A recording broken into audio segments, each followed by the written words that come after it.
Welcome to Huff Goes to the Movies. My name is Eric Huffman II. Most people call me Huff. Some people know that I love going to the movies. Ant-Man and the Wasp: Quantumania kicks off Phase 5 of the Marvel Cinematic Universe, and it hits theaters on February 17th. And I figured that because there's a new Ant-Man movie coming out, now would be a good time to revisit the previous Ant-Man films. And since I haven't reviewed those films on my channel before, I figured now would be a really good time to pump out this word I hate, content. Ant-Man hit theaters in July of 2015 after several production delays and a seemingly endless development cycle. The film was originally supposed to be directed by Edgar Wright, but then he and Marvel decided to part ways due to creative differences. What we got is still a large portion of what he originally wanted to do as far as the script. He still has a story and screenwriting credit on the film, along with his writing partner, Joe Cornish. But once a new director, Peyton was brought into the process, Marvel then let Paul Rudd and Adam McKay do a rewrite on the script so that it could fit more in line with what they were trying to do with the interconnected nature of the MCU. Something that Edgar Wright had very little interest in doing. But on the surface, Ant-Man is really a story about someone getting a second chance. Paul Rudd plays Scott Lang, someone who has recently been released from prison. He is attempting to get his life back on track and maintain a relationship with his daughter, Cassie. His friend Luis, played by Michael Peña, presents him with an opportunity to pull off a heist. Unbeknownst to Scott, the heist is taking place in the home of Hank Pym, the original Ant-Man, and he finds himself being arrested for the heist and then shadow recruited, basically, by Hank Pym to take up the mantle of being the new Ant-Man. And I think for a lot of comic book fans, Ant-Man is probably not the first Marvel hero that you think of when it comes to big screen adaptations. Even though I like the Ant-Man character, I never really thought that this would be something that works in live action, but I think the combined elements of embracing sort of the visual treatment that you could give to a character whose superpower is shrinking and maintaining superhuman strength, I think that this actually goes over pretty well. And when you combine some of the comedic talents of Paul Rudd, Michael Peña, the rest of the supporting cast here, and the writing voices of guys like Adam McKay and Edgar Wright, I think that this comes out to being a pretty charming film. Maybe not great, but one that is light, one that is entertaining, one that is simple enough to get invested in. I appreciate the fact that the film really doesn't shy away from focusing on what Scott really wants. He wants his daughter in his life. He wants that relationship to be strong again. He wants to have that connection. And he's someone who is trying to do things the right way. In the film, we see him try to get jobs, try to pose as someone else so that he can maintain those jobs. And it's really not until he starts to lose out on opportunities that he even considers pulling off this heist, because he really wants nothing to do with being a criminal. It's just certain circumstances happen that really do sway his decision making. And despite the fact that he is choosing to do something wrong, I like the fact that Paul Rudd plays this with such a lightness to it. He's always really charming, he's always witty, and he plays well with these other characters, especially Michael Peña's character Luis, who is the highlight of the film.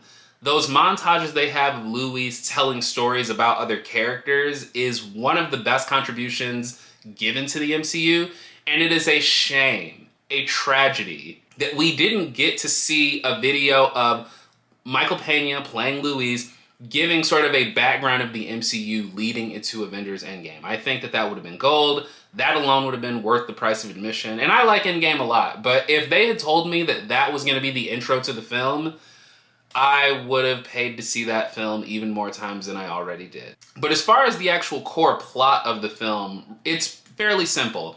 Hank Pym used to be Ant-Man. He fell out with S.H.I.E.L.D.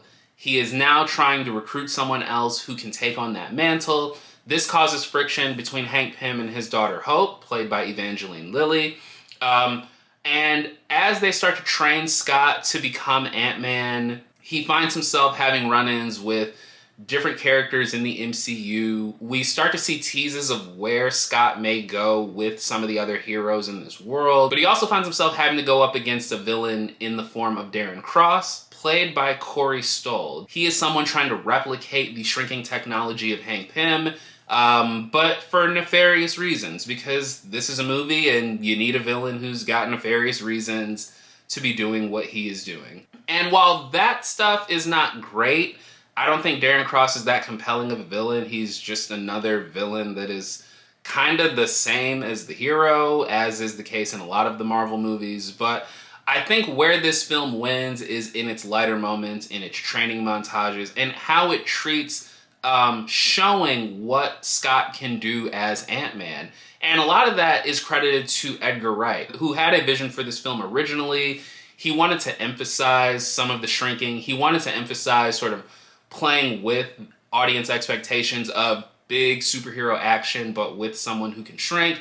He wanted to really dig into what the world looks like from the perspective of someone the size of an ant.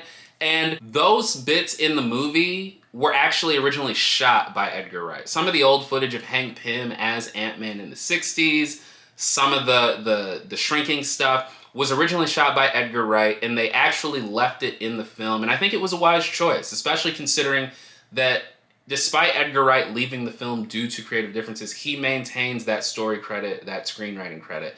And I really like that a lot of the foundation that he was laying for what this film could be is left in the final product. And I think that Peyton Reed made the wise choice of taking that foundation and saying, you know what, let's sort of carry it through with this tone, but let's find inventive ways to tie this into the rest of the world of the MCU. This is not a great film. It's sort of a breath of fresh air, I think, compared to some of the big bombastic superhero stuff we were getting around that time. This is not a city about to crash land into the planet and wipe everyone out. This is not about a sky beam. It's just a heist film that is pretty funny, has a really good cast, has memorable characters, and it's the type of film that I think, even though it may not be what the audience has come to expect with the superhero genre, it's the type of thing that is a good change of pace for not just this genre, but specifically this franchise. So as we go into Ant-Man and the Wasp: Quantumania, I just kind of hope that that film retains a lot of the charm that this film had. I think that, you know, why waste a good thing? Why stop doing a thing that works so well? And, you know, it hurts that Michael Peña is probably not going to be in Ant-Man and the Wasp: Quantumania, but I like Paul Rudd in this role, and I hope that he's able to sort of fill in some of the gaps of being able to deliver that comedy, because it's something that he's naturally good at. But since there is a new Ant-Man film hitting theaters very soon, if you have not already seen Ant-Man, this is definitely one that I think is worth checking out. It's streaming on Disney Plus now, and if I had to give it a rating, I would say that this is definitely 3.5 out of 5 stars. But that's just me. What do you guys think of the Ant-Man film? How do you think it ranks with the other films of the MCU?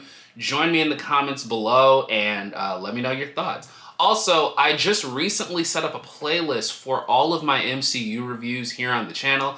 If that's not appearing over my head here or here, then it'll definitely be in the description down below. So be sure to check that out and see some of my other reviews for films from the MCU.